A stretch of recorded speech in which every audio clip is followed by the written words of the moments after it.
atrapalhou. Muitíssimo obrigado, carinho de todos. Muitíssimo obrigado a todos os irmãos, os pastores, os obreiros da igreja, os jovens, os casais, todos que fazem parte dessa amada igreja. De coração, eu agradeço a todos mesmo, o carinho de sempre e ser assim homenageado por esses adolescentes, jovens, né? Alguns até que eu tive o privilégio de batizar, é muito, muito importante. É ver que a obra de Deus está crescendo, prevalecendo, e louvado seja Deus. Muito obrigado pelo carinho de vocês sempre, de sempre. Louvado seja o nome do Senhor. Também quero aproveitar, antes da mensagem, e agradecer aos irmãos, em nome do Bispo Antônio, as orações de todos. Graças a Deus, o Bispo tem respondido muito bem ao tratamento, né, que ele tem feito. Vocês sabem que esse período, na verdade, é um período bastante complicado, e na semana passada, no domingo, o Bispo esteve aqui pela manhã e à noite, e ele estava com a tosse seca, e aí ele estava cometido de uma pneumonia, e ela estava um pouco forte. Ele precisou ficar uns dias na UTI, tomando uma medicação que é específica para ser administrada na UTI, mas, graças a Deus, ele está se recuperando bem, e o bispo não queria nem que vocês soubessem que ele está doente, ele não quer causar nenhuma preocupação. Eu que estive lá, falei, bispo, eu acho que é importante. Ele falou, não precisa falar para ninguém, não quero ninguém preocupado. Ele se preocupa mais com a gente, né? Mas aí eu pedi a autorização a ele para que informasse a igreja, para que a gente estivesse orando. A Bíblia diz que muito pode, em sua eficácia, a súplica do justo. E se você puder ficar em pé mais uma vez, nós vamos orar mais uma vez pelo Bispo Antônio. Vamos colocar diante de Deus a vida do nosso querido Bispo. Pai querido, em nome de Jesus, nós cremos que Tu és o Deus que fortalece. Esse grupo que aqui está, e mais outra parte da igreja que não pôde estar aqui pela manhã, certamente durante essa semana, ó Deus, esteve em oração diante de Ti, e outras pessoas que não estão aqui, pessoas que amam o bispo, que admiram o Bispo Antônio, estiveram em oração perante o Senhor. E a Tua palavra diz que o Senhor escuta as nossas orações. E o nosso desejo, Pai, a nossa oração, é para que a recuperação do bispo seja completa em nome de Jesus Cristo. Que ele fique totalmente restaurado, ó Pai, para a honra e glória do Senhor. E que o mais brevemente possível ele possa estar de novo aqui, de volta a esse convívio que ele tanto ama, que tanto faz bem para o Bispo Antônio, e a sua presença também tanto faz bem a cada um de nós aqui nesse lugar. Renove as forças, ó Pai, renove o coração, a alma do Teu servo. Abençoe a sua família, ó Deus, abençoe a irmã Esté, abençoe as suas filhas, ó Deus, a Icleia, que está ali, ó Deus, acompanhando. Ó Deus, em nome de Jesus, fortaleça a todos, ó Pai, nesse processo, aqueles que estão dando um amparo, ó Deus, dormindo ali no hospital, sejam também abençoados pelo Senhor, fortalecidos em Ti. É assim que nós oramos agradecidos, em nome de Jesus. Amém e amém. Graças a Deus. Você pode assentar-se. E assim que nós tivermos mais notícias, a gente vai compartilhando com vocês da recuperação do nosso querido bispo. Se você puder, abra em Colossenses, no capítulo 2. Nós vamos ler a partir do verso 16. Eu sei que não dá para você garantir, não dá para a gente garantir que vocês vão estar aqui domingo que vem. Mas eu queria tanto que vocês viessem domingo que vem também, porque não dá para a gente explicar tudo que precisa desses textos aqui em apenas um domingo. Então, você pode sair com a metade da explicação. Eu sei que, se você não puder vir, você pode acompanhar através da rede social, e também não tem nenhum problema, através do YouTube. Mas, se você puder vir, eu ficaria mais feliz com isso, porque a gente pode dividir essa explicação em duas etapas. Se você preferir, podemos ir até as 3h, 2h30. Fica aí a opção de vocês. Mas, porque é tão importante fundamentarmos essas verdades aqui, e nós vamos falar muito daquilo que influencia o nosso dia a dia. São lições que fazem parte do nosso cotidiano. Nossa, muito bem lembrado, domingo que vem é Congresso da Família, vocês têm que vir no outro também. Então, vocês vêm hoje, domingo que vem, Congresso da Família, e no outro vocês voltam também, tá bom? Melhor ainda, você sai ganhando. É muito importante que a gente ou então fica até as 3, que a gente fundamente bem esses dois lados. E é basicamente o seguinte: o que o Espírito Santo está fazendo em nós nesse momento, que nos muda, que nos transforma, e qual a nossa participação nesse processo. Se você apenas ouvir a mensagem de hoje e tomar isso como uma verdade única, você vai sair com o entendimento de que não há nenhum tipo de participação humana nesse processo. Se você só vier na primeira semana de junho, você pode sair com a impressão de que toda a santificação depende do seu esforço, das suas escolhas. Então, esses dois princípios, eles se complementam. E é extremamente importante ter clareza sobre esses dois aspectos da nossa santificação. Tá bom? É por isso que eu digo que é muito importante. Eu sei que você já sabe disso, mas reforçar esse conhecimento ao seu coração de uma forma bastante ampla. Então, eu vou ler, são 3 partes da mensagem de hoje, então eu vou ler com os irmãos essas três partes aos poucos. Eu falei 16, mas é o versículo 8, eu fiquei emocionado aqui, e aí eu estou me bagunçando aqui. Colossenses 2:8. Cuidado, que ninguém venha vos enredar com a sua filosofia e vãs sutilezas, conforme tradição dos homens, conforme os rudimentos do mundo e não segundo Cristo. Porquanto nele habita corporalmente toda a plenitude da divindade. Também nele estáis aperfeiçoados. Ele é o cabeça de todo principado e potestade. Nele também fostes circuncidado, não por intermédio das mãos, mas no despojamento do corpo da carne, que é a circuncisão de Cristo, tendo sido sepultados juntamente com ele no batismo, no qual igualmente fostes ressuscitados mediante a fé no poder de Deus, que o ressuscitou de entre os mortos. E a vós outros que estáveis mortos pelas vossas transgressões e pela incircuncisão da vossa carne, vos deu vida juntamente com ele, perdoando todos os nossos delitos, tendo cancelado o escrito de dívida que era contra nós e que constava de ordenanças, o qual nos era prejudicial, removeu-os inteiramente, encravando-o na cruz, e despojando os principados e potestades, publicamente os expôs ao desprezo, triunfando deles, na cruz. Bendito seja o teu santo nome. Ó Deus, fala ao nosso coração de forma clara, objetiva, para a honra e glória do teu santo nome. Amém e amém. Ninguém vos engane com vãs filosofias ou sutilezas. Todo engano é muito sutil. Há uma impressão de que é uma coisa boa.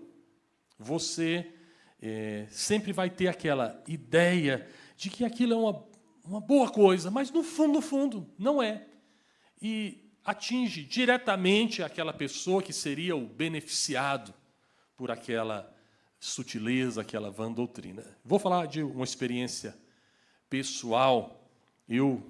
Enquanto estava no Ministério do Trabalho, eu lembro de uma discussão sobre o trabalho da empregada doméstica. E foi ventilado, o governo estava propondo uma lei que depois foi aprovada pelo Congresso para regularizar essa profissão que era muito informal. E eu era alguém que, nas discussões internas, sempre fui muito contra aquele tipo de formalização, aqueles tipos de regra. E eu sempre dizia uma coisa: nós estamos acabando com a figura da empregada doméstica. Só que nós estamos dizendo a elas que nós estamos protegendo-as, mas nós estamos acabando. E eu me lembro que eu era voto vencido nas nossas reuniões, inclusive a pessoa que foi a autora, digamos, técnica. A gente tinha muitos debates nesse sentido. Quantos aqui, não precisa responder assim, mas levantar a mão, nada disso, mas quantos de nós temos hoje aqui uma empregada vivendo junto com a gente? Eu me lembro que, quando a gente comprava os apartamentos antigamente, um diferencial era ter uma dependência de empregada, uma dependência completa de empregada. Hoje em dia, os apartamentos já não têm essa necessidade. Por quê? Quase não se tem mais a figura da empregada doméstica que vive todos os dias ali com você, né, que mora, que faz parte da sua família. Eu tive a experiência assim, de conhecer algumas irmãs, conheço alguns assim, de nome, pessoas com quem eu tenho muito carinho, que vieram do interior sem absolutamente nada e foram morar na casa de uma família, e essas pessoas praticamente adotaram.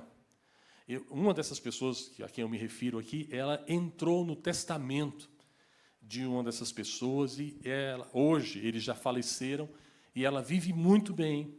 Ela tem uma estrutura de vida muito boa, que ela jamais teria tido acesso se ela tivesse permanecido naquela condição que ela vivia. Obviamente, muitas mulheres nesse processo tinham sido exploradas, né, não remuneradas de forma justa. Mas, quando se vendeu a ideia de vamos regularizar, vamos criar uma lei que vai proteger, aquela lei estava finalmente destruindo essa profissão. Só para dar uma ideia para você do que é uma filosofia que entra de forma sutil. De forma sutil. Isso acontece dentro da igreja, isso acontece do lado de fora. Nós vamos perceber que Jesus não está falando apenas no contexto de igreja, mas que ele se refere à forma como nós vivemos como um todo. Então, ele está dizendo, tome muito cuidado, porque nesse aspecto, hora ou outra, nós somos enganados. E nós somos enganados de forma tão sutil que nós não percebemos, às vezes, que estamos sendo enganados. E esse é o grande perigo, é o grande risco dessas filosofias, dessas ideias. Um outro conceito que Paulo vai dizer aqui, está no versículo 10, quando ele diz, também nele estáis aperfeiçoados. Ele é o cabeça de todo principado e potestade. Quando nós falamos principado e potestade, nós geralmente pensamos nos demônios. Né? A gente já pensa neles, assim, nos demônios, que o império das trevas está organizado, sim, entre principados, potestades, mas a ideia dessas duas palavras, que também se refere aos demônios, e de uma forma muito mais clara, ela vai estar no final ali, é de que existem dois tipos de poder, de autoridade.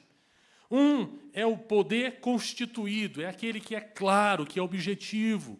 Então, um magistrado, alguém que tenha poder, autoridade, um rei, representa o principado. A potestade, a ideia de potestade, é aquele poder que ele não é instituído, ele simplesmente existe.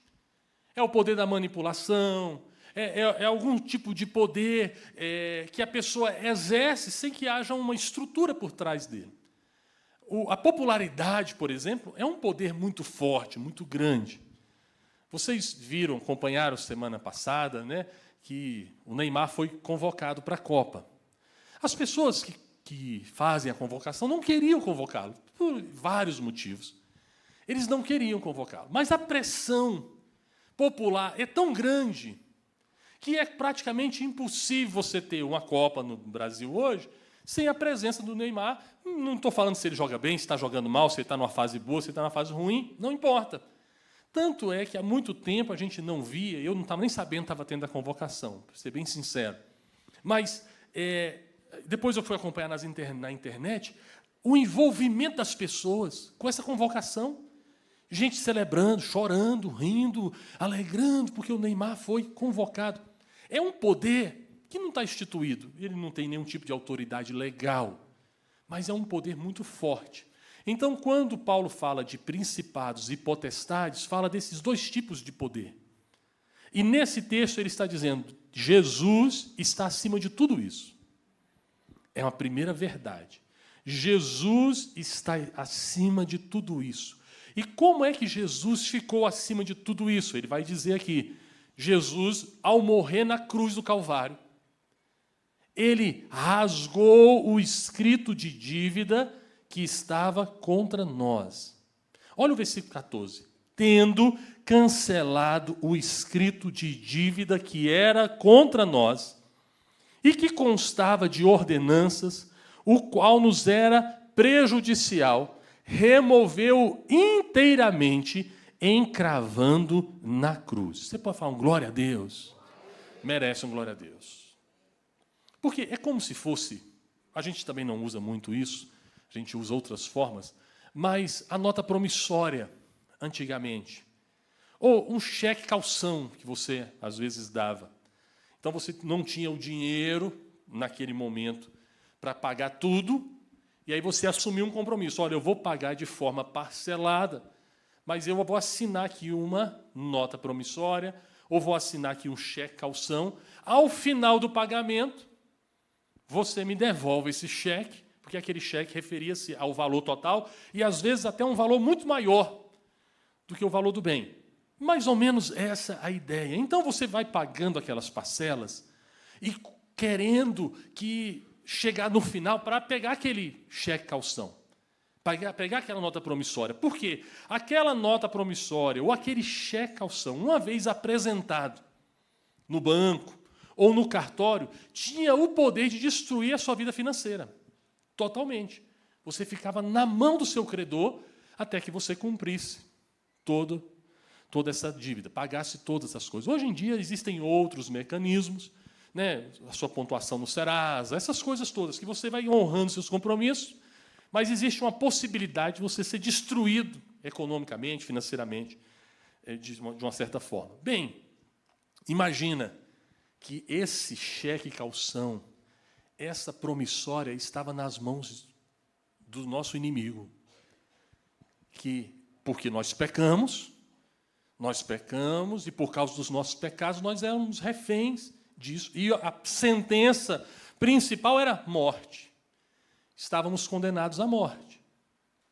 Nós, quando temos, olha, não é ainda o nosso congresso de casais, mas, às vezes, alguns casais que não estão aqui, mas nós, quando temos, às vezes, algo não resolvido no passado, a gente não fica, de vez em quando, relembrando disso. A pessoa comete um erro, a gente fala assim, mas também você lembra que lá atrás você tinha esse negócio? Não é. Nós temos essa coisa de querer, faz parte da gente. E nós achamos que Jesus é assim. Agora, pensa bem, quando Jesus morre na cruz do Calvário, é como se ele comprasse todas as nossas promissórias, pegasse todos os nossos cheques calção. Jesus poderia a vida inteira, a eternidade inteira, cobrar isso da gente. Porque ele resgatou, ele comprou aquela dívida. Ele pagou a dívida que era nossa. Quando ele paga a nossa dívida, ele rasga aquelas promissórias todas. Diz a palavra de Deus de forma, obviamente, poética, ele encravou na cruz do Calvário. Isso quer dizer que Jesus jamais vai olhar para você e falar, Wilson, você lembra daquela época que você era lá do mundão, que você fazia? Isso jamais vai acontecer com você. Jamais. Eu já te falei do meu trauma, quando as pessoas diziam que lá no céu ia passar toda a nossa vida na frente de todo mundo. Eu já falei isso para vocês? Eu era criança, fui criado no Evangelho. E aí eu nasci na nova vida, sou desde criança na nova vida, e de vez em quando alguém falava, chegando lá no céu, eu com 12 anos de idade, com 11 anos já ficava numa vergonha imensa. Porque com 12 anos já tinha muita coisa que eu falava, se passar naquele filme eu estou lascado. Nossa, porque o pessoal falava, não, os pensamentos e tal. Eu falava, Jesus amado, eu ficava torcendo contra o desenvolvimento de novas tecnologias de projeção. Que eu pensava, não, tem que ser assim, no máximo uma transparência rasgada. Isso por mais que a gente vá responder sobre todos os nossos atos, mas no final das contas, o que nos resgata não é porque depois de um tempo a gente melhorou. O que nos resgata é que o sangue de Jesus Cristo nos lavou de todo o pecado. E Jesus nunca mais vai olhar para mim e falar, Josué, 12 anos de idade, hein, aquele pensamento impuro. Jamais, ele esqueceu, ele colocou isso na cruz do Calvário. Está resolvido.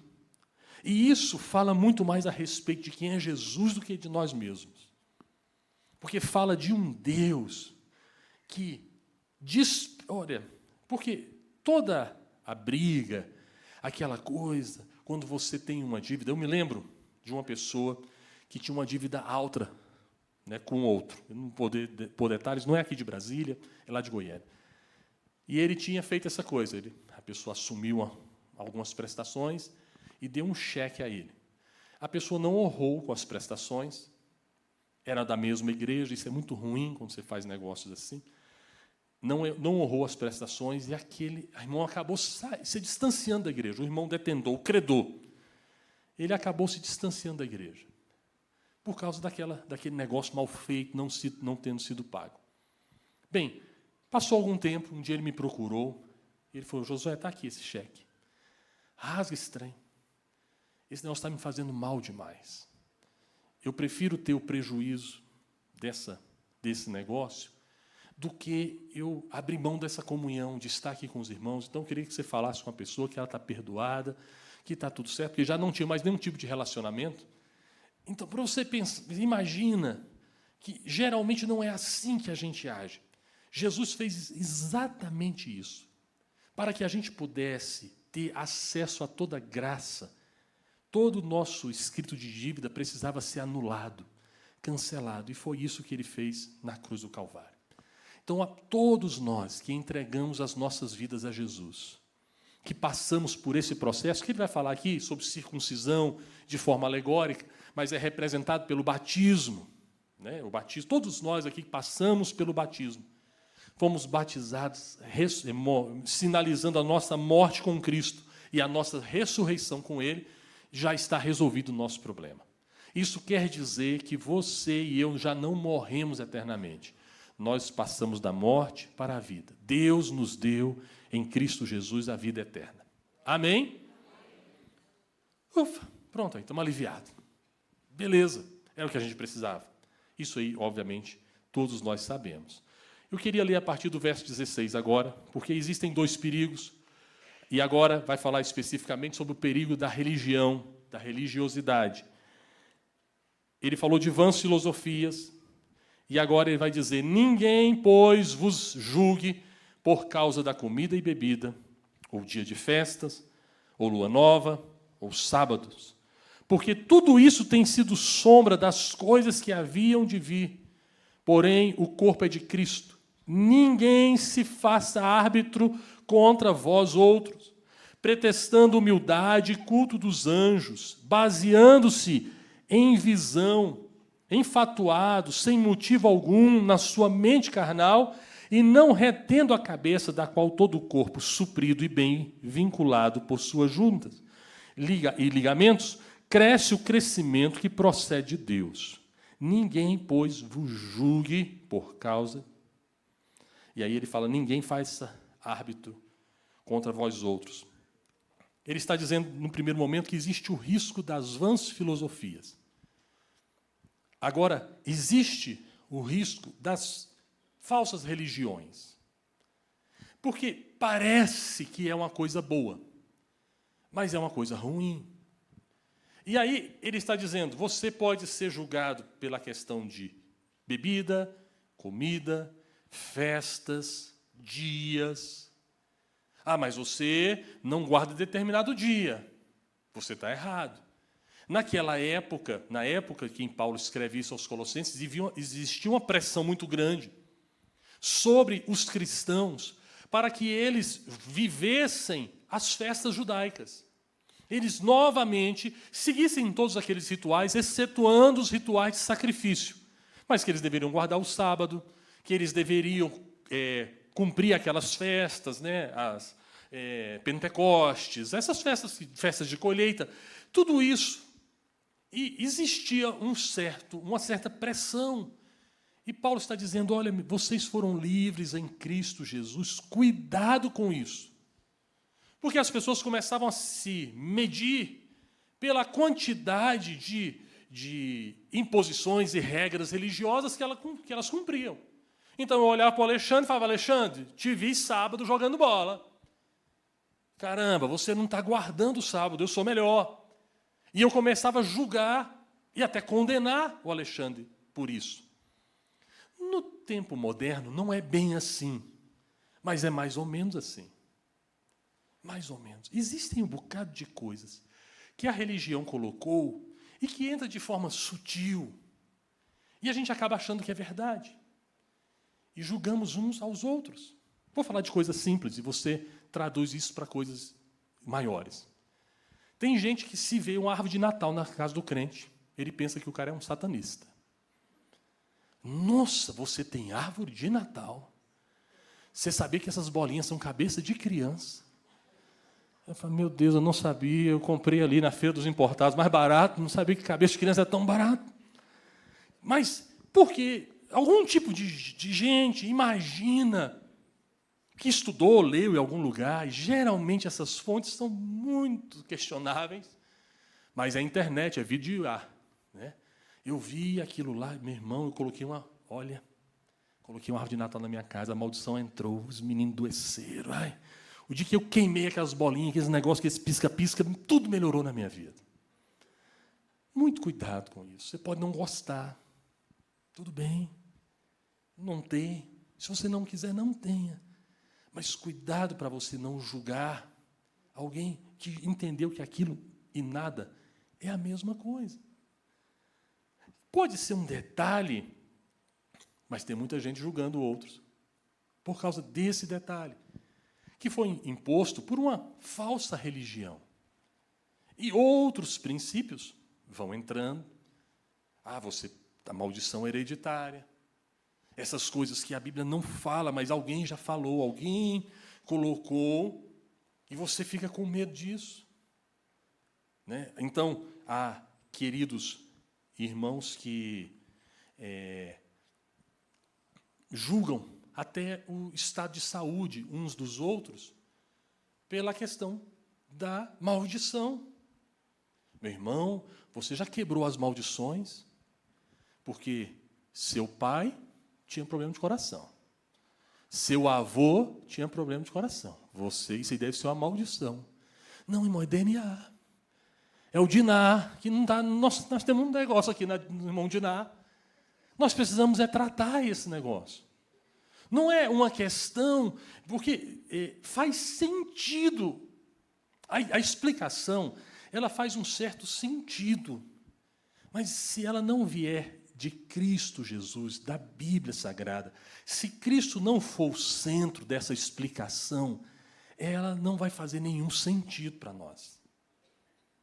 Por isso que Paulo diz assim, olha, o cabeça de todo o corpo, bem ajustado, suprido, vinculado, é Cristo. Ele está dizendo que é possível que o corpo de Cristo esteja mal ajustado. Cristo continua sendo o cabeça, mas ele pode estar mal ajustado. E mal ajustado porque a gente se desajusta por causa dessas coisas. São movimentos que vêm, vão e geram uma pressão. Eu lembro, na época do encontro, que era uma espécie de um retiro espiritual, bem bacana, muito bacana, muita gente foi abençoada, mas existia um formato extremamente radical daquele negócio, legalista, né, e tal. E eu me lembro, eu estava em Goiânia, que existia uma pressão para que todos nós participássemos daquele evento. E aí alguém falou assim, olha, não pode falar o que acontece lá. Eu falei, então eu não vou. Esse tipo de surpresa eu não gosto, gente. Não adianta. Não, você vai lá, mas você tem... Eu não vou. Você não pode falar lá. Eu falei, não, e se for para reclamar alguma coisa, eu falei, irmão, está ruim esse negócio. O sal, está muito sal na comida. Não pode, não pode, é todo mundo em silêncio. Eu falei, eu não vou nesse ambiente, mas nem a pau. Nunca fui. Aí, puxa, mas você é um rebelde e tal. Não, se alguém te dá esse convite para mim, fala, você vai num evento, mas eu não posso te falar o que vai acontecer lá. Sei lá o que vai acontecer. E você chegando lá, você não pode falar. A grande questão é que alguém chegar para mim e falar, você já participou do encontro? Eu falei, não. Eu falei, ixi, é por isso. Está com cãibra aí, com essas dores, essas varizes na perna, isso é tudo falta de encontro. Eu estou dando exemplos simples, mas que você vai entender de forma profunda, que a gente pode tornar legalismos religiosos. Isso pode ser muito ofensivo, gente. Eu estou falando de coisas triviais, mas isso já foi um problema muito grande.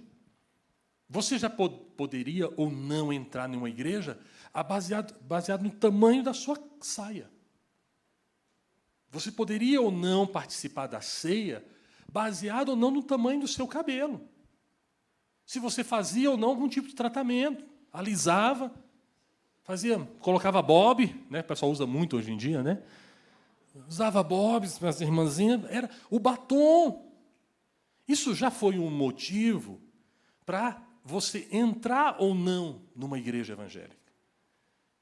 E muitas pessoas deixaram de usufruir da graça de Deus simplesmente porque no dia em que sentaram, que foram conhecer, na porta já foram julgadas porque a boquinha estava mais vermelhinha que o normal. E isso é só uma questão religiosa. É uma imposição religiosa. Hoje em dia nós não vivemos numa sociedade assim, mas ainda somos marcados por isso. Somos até conhecidos por isso. Então,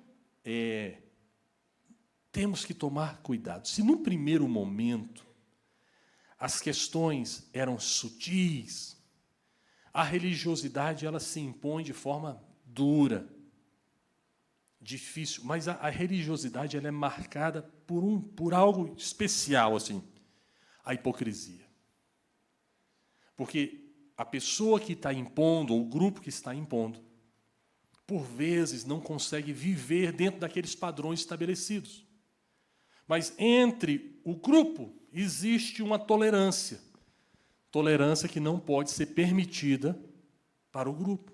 Por isso que a hipocrisia é a principal marca da religiosidade. Porque Jesus foi tão severo com os fariseus, com os saduceus, com os escribas, com os principais religiosos da época. Porque Jesus foi muito severo. Porque João foi muito severo com eles. Porque a principal marca desses homens era a hipocrisia deles. Jesus disse, olha, vocês colocam regras sobre as pessoas que nem por um minuto vocês conseguem suportar.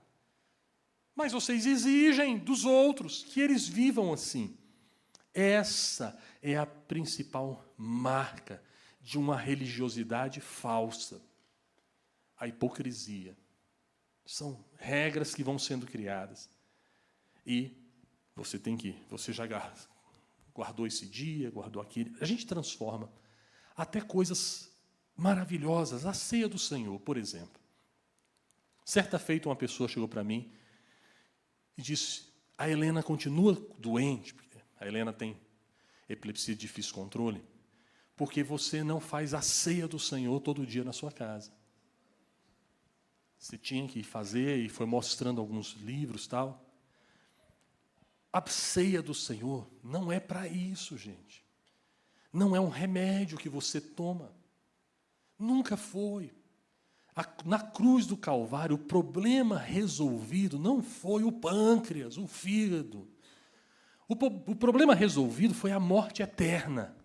E contra isso, o sangue de Jesus Cristo é o único antídoto. E todas as vezes que nós participamos da ceia do Senhor, nós estamos nos lembrando desse sacrifício que nos resgatou das trevas para o reino do Senhor Jesus. Ponto.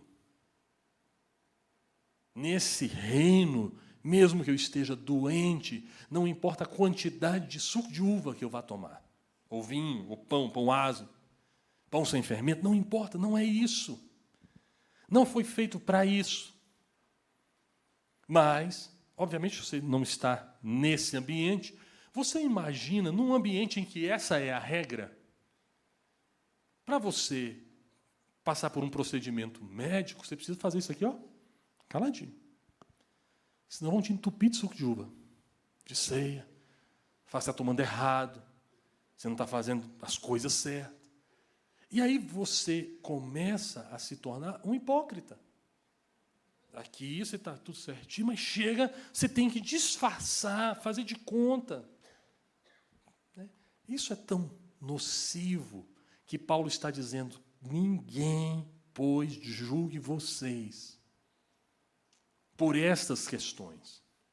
Ao mesmo tempo que nós também não devemos julgar as pessoas. Tantas coisas entram nesse aspecto. Eu, por exemplo, não consumo bebida alcoólica. Mas essa não é uma regra. É uma decisão pessoal. Existem pessoas que bebem vinho, essas coisas. Não, gente, eu não. Aí você chega lá, vê o irmão tomando uma taça de vinho no restaurante. Você fala: gente, que homem mundano. Pelo amor do Senhor Jesus.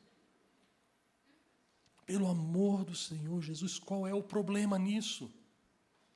Entende? A grande questão é porque o que eu não faço, eu quero que você não faça também.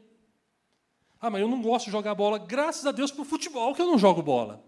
Já tentei, é uma tragédia. O futebol me abandonou. É uma tragédia. Toda vez eu saía machucado ou machucava alguém. É terrível. Eu sou uma negação no futebol. Uma negação mesmo. Eu ia só pela alegria de estar junto. Mas eu já cheguei a ficar internado, fiquei um tempão sem poder andar por causa de uma trombada. Um perna de pau, bati no outro perna de pau, aí só a graça.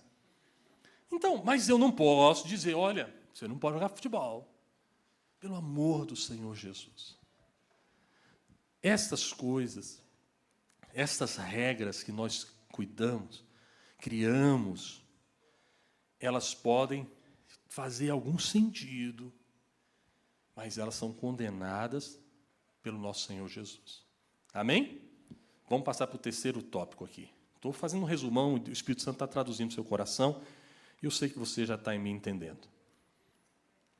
Diz assim a palavra de Deus: se morrestes com Cristo para os rudimentos do mundo, agora a questão não é mais a religião, é o mundo. A palavra mundo vai aparecer aqui várias vezes. Porque, como se vivesseis no mundo, vos sujeitais à ordenança. Não manuseieis isso, não proves aquilo, não toques naquilo outro. Segundo os preceitos e doutrinas dos homens. Pois que todas essas coisas com o uso se destroem. Tais coisas, com efeito, têm aparência de sabedoria, como o culto de si mesmo e de falsa humildade e de rigor ascético. Todavia, não tem valor algum contra a sensualidade. O mundo e a religião vão usar muito desse expediente,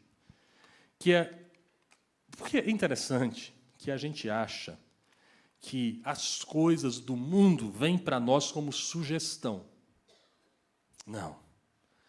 As coisas do mundo vêm para nós como imposição, ordenanças. Você, meu irmão, jovem da UNB, vai com a Bíblia na próxima aula e vai perceber tanto amor que você vai receber. Eu me lembro que eu falei isso na época lá em Goiânia. Eu falei: gente, eu queria dar uma sugestão para os nossos irmãos. Eu sei que você tem a Bíblia no celular, não tem problema algum, não tem problema algum. Você pode usar aqui, mas, assim, de forma de experiência, você leva na UFG, você que é aluno da Federal. Nós tínhamos alguns alunos de medicina, de outros cursos. Aí eu falei: leva uma Bíblia. Você não vai pregar para ninguém, você vai colocar na sua carteira ali, ó. Primeiro você vai ver os olhares de alguns assim, falando: cara, esse aí é um fundamentalista religioso. E daqui a pouco aquilo vai gerar uma pressão, uma imposição, como se aquilo, você está fazendo a pior coisa do mundo. E alguém pode até chegar para você e falar: quem é você para tentar impor sua religião? Fala: não estou impondo minha religião, não. Eu trouxe a minha Bíblia. Pensa nessa experiência social, que maravilhoso vai ser. Isso é só um detalhe, eu só quero mostrar para os irmãos que muitas das coisas que nós fazemos no mundo, fazemos porque elas foram impostas a nós. E nós queremos viver mais ou menos como o mundo dita que nós devemos viver. A gente quer seguir mais ou menos as mesmas regras.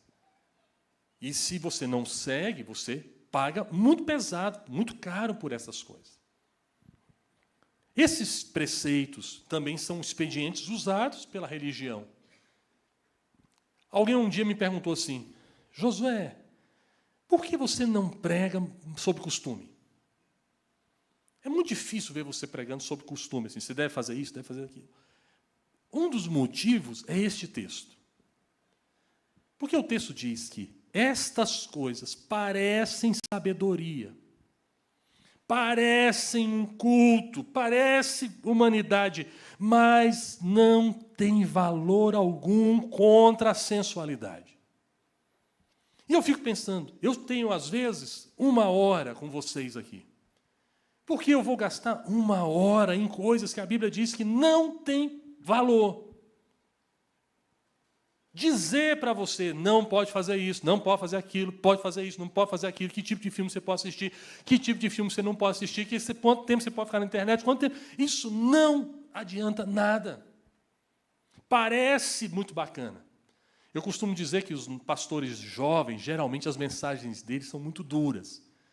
Porque eles imaginam que, tendo uma mensagem dura, no sentido de não faz, não faz, não faz, não faz, você vai ter um resultado muito rápido.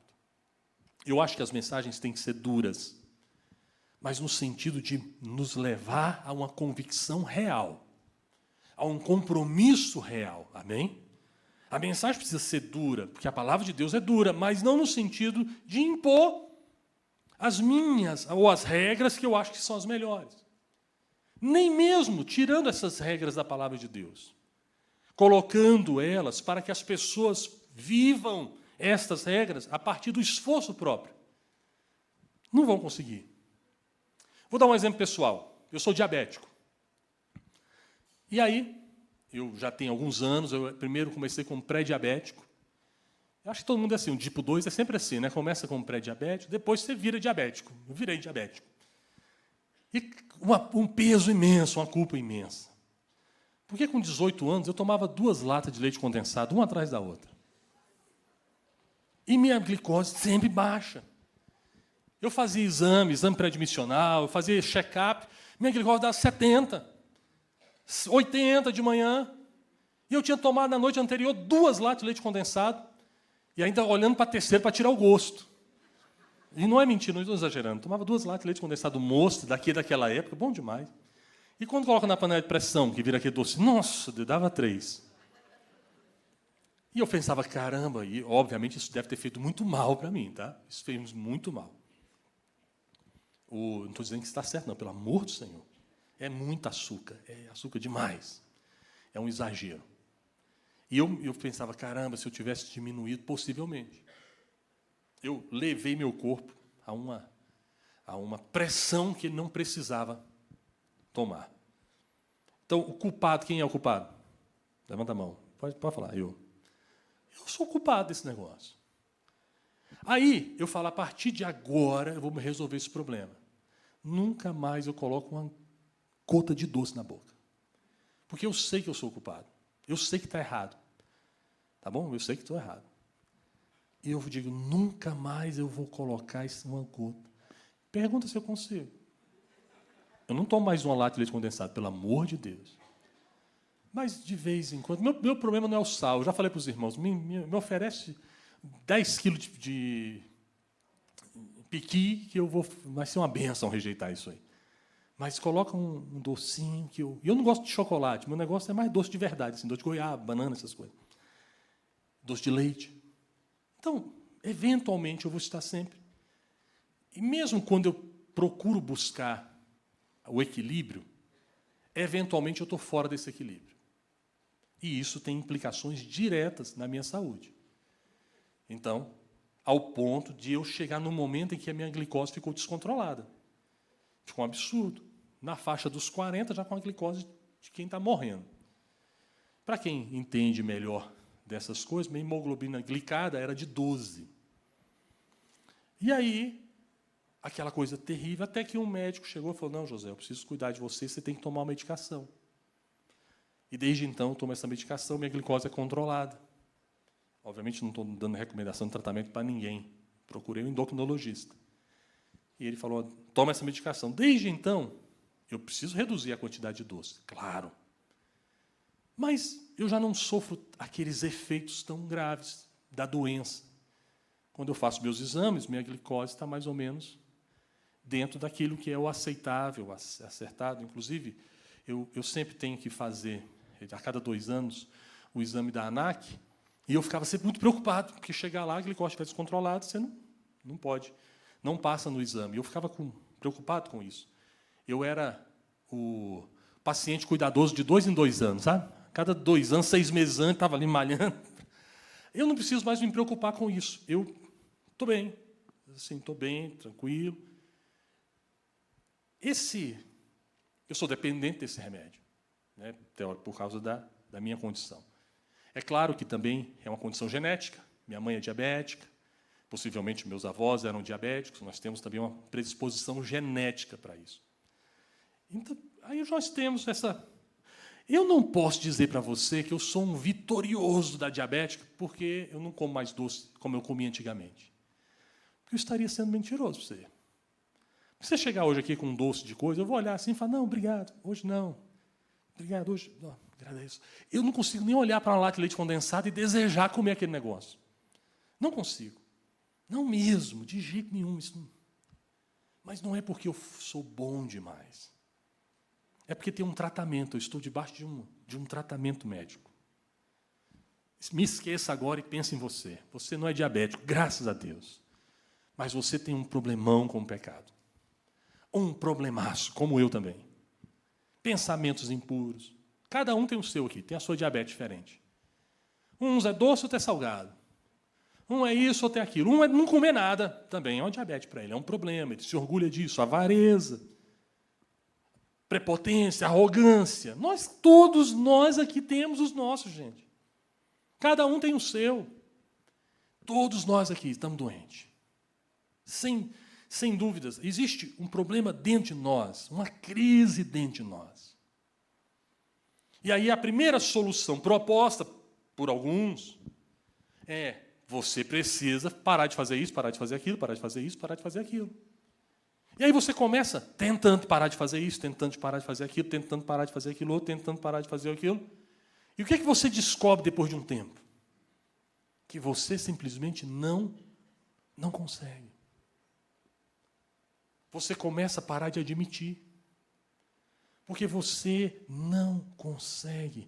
Entra anos, sai anos, você passa um ano inteiro.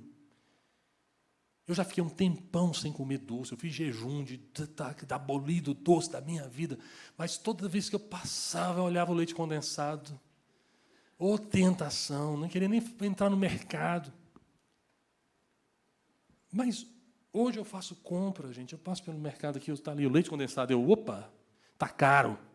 O dia que tiver R$3 eu compro lá para fazer um doce para minha esposa.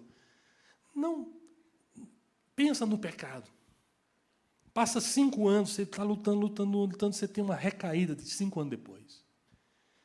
E aí as pessoas que estão próximas a você, olham para você, você olha para você e você pensa, caramba, eu sou muito ruim. Eu não presto. Eu sou muito ruim. Aí você vai de novo tentando.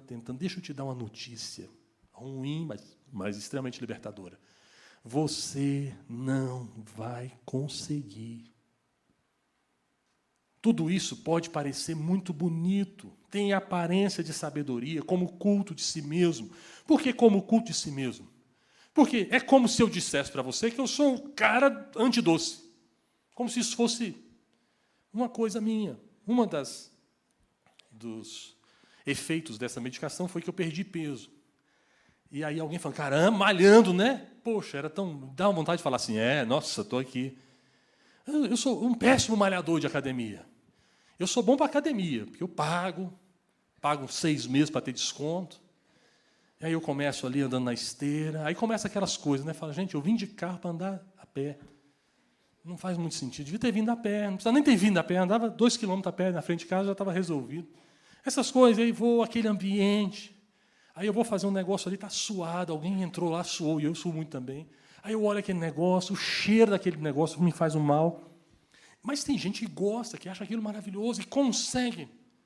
E aí, quando eu olho para essas pessoas, eu me sinto mais culpado ainda. Falo, caramba. Só que o fato de eu ter emagrecido, eu poderia dizer, não, é isso aí, ó, quem malha está aí. Eu malho muito, mas malho trabalhando. Pego o sol no meio da roça, essas coisas. Isso ajuda também. De qualquer forma, parece que a pessoa vê alguma evolução. Eita, 11h31, tem que acabar. A pessoa vê alguma evolução em você e olha e fala, caramba, pastor Wilson, você está indo muito bem. Culto de si mesmo. Não é o pastor Wilson que está se transformando. Essas coisas não têm poder contra a sensualidade. Não tem poder.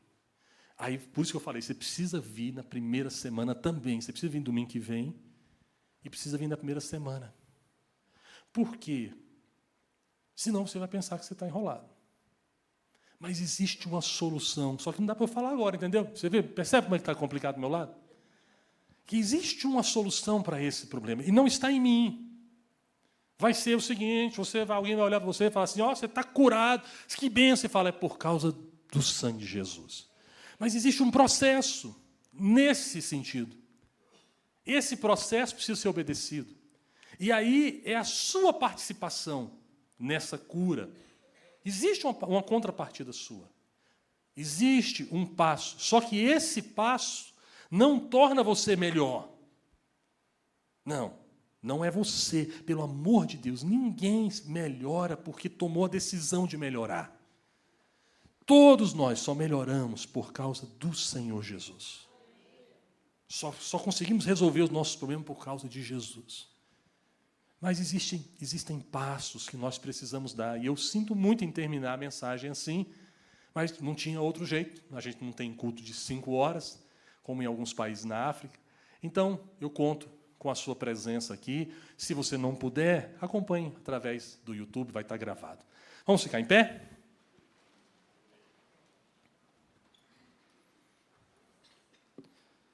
A mensagem termina assim, com fim, né? Assim, fim, pausa. Parece aquela série de TV, né? Série de TV. Gente, eu detesto série, eu detesto. Eu gosto de ver o negócio até o final.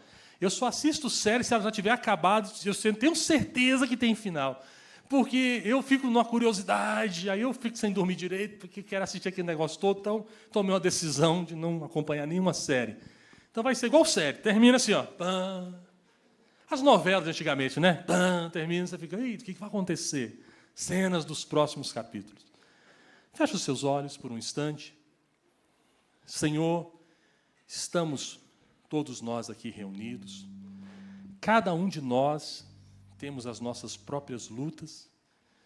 Cada um de nós sabemos aquelas coisas que não nos tentam, mas sabemos aquelas que nos prendem. Muitas vezes nós não queremos admitir isso para ninguém, mas nós sabemos. O Teu Espírito Santo nos comunica, fala ao nosso coração. Todos nós aqui temos dificuldades em algumas áreas. E nós precisamos da Tua ajuda. Nós não queremos ser permissivos, Senhor. Mas nós também não queremos ser legalistas. Nós não queremos, ó Deus, ser libertinos. Mas nós não queremos ser hipócritas também, Senhor. Nos ajuda. Mas existe uma forma certa. Existe uma maneira certa. Existe, ó Deus, um remédio que resolve de uma vez por todas a nossa doença. Mas que ele precisa ser tomado. Eu posso dizer que hoje a diabetes não é um desafio para mim, um desafio grande. Eu preciso fazer exercício, eu preciso me alimentar bem. Mas se eu deixar a medicação, possivelmente eu volto a uma condição talvez até pior. Eu preciso seguir a orientação do médico. E, eventualmente, ele pode mexer na dosagem, ele pode inserir um outro remédio. eu não sou totalmente livre dessa enfermidade, mas eu posso dizer que eu vivo uma vida plena, porque eu estou tratando em relação à doença. Senhor, assim é a nossa alma que está enferma, que está dependente, ó Deus, que é impulsionada ao pecado, mas é possível termos uma vida plena em Cristo Jesus, conscientes do nosso problema, conscientes das nossas dificuldades, mas submissos à orientação do médico das nossas almas, daquele que resolve os nossos problemas, que sabe os nossos problemas, que prescreve a quantidade certa, a coisa certa. E, ó Deus, e nos submeter a estas coisas não é uma imposição, não é um problema grande. Muito pelo contrário, está aí a nossa alegria, a nossa paz. Nós queremos nos render a Cristo Jesus, ó Pai, mais uma vez nesta manhã. Nos ajude, ó Pai, ajude a cada um de nós, em nome de Jesus Cristo. Muitas vezes achamos, ó Pai, que termos uma religião severa, nos impor a cada um de nós práticas bastante rigorosas, é a solução, mas essa solução ela não resolve o problema da nossa alma. Quem resolve o problema da nossa alma, do nosso coração, é Jesus Cristo, nosso Senhor. Foi Ele que morreu na cruz do Calvário por nós. Foi o seu sangue que nos resgatou. Ó Deus, e o agente todo dia que nos ajuda, que nos fortalece, é o Espírito Santo, que habita em nós e que age em nós e através de nós. Ó Deus, eu não estou dizendo que a gente não tenha que ignorar os teus mandamentos, aquilo que podemos e não podemos fazer, de forma alguma. Mas simplesmente saber os mandamentos não vai produzir em nós a transformação que a gente precisa. Porque, ó Deus, podemos parecer falsamente rigorosos, mas aquele que transforma a nossa vida é o Espírito Santo. E naquele glorioso dia, ó Deus, como foi cantado aqui no louvor, como foi cantado, ó Deus, pela Ana Clara, pelo Natan, nós veremos a face do Senhor. E quando nós olharmos o Senhor face a face, nós não iremos olhar com vergonha, porque nós teremos a compreensão de que os nossos pecados foram perdoados na cruz do Calvário. Aqueles pecados cometidos, ó Deus, foram perdoados, ó Deus, através da confissão, e nós estamos purificados, santificados, regenerados, por causa da graça do nosso Senhor Jesus. Nós também não iremos olhar com um olhar de orgulho, olhar de que alguém que conseguiu vencer sozinho. Não, Pai, nós saberemos o tempo todo que se não fosse a graça do Senhor, se não fosse o Teu Espírito Santo agindo em nós, nós não estaríamos ali.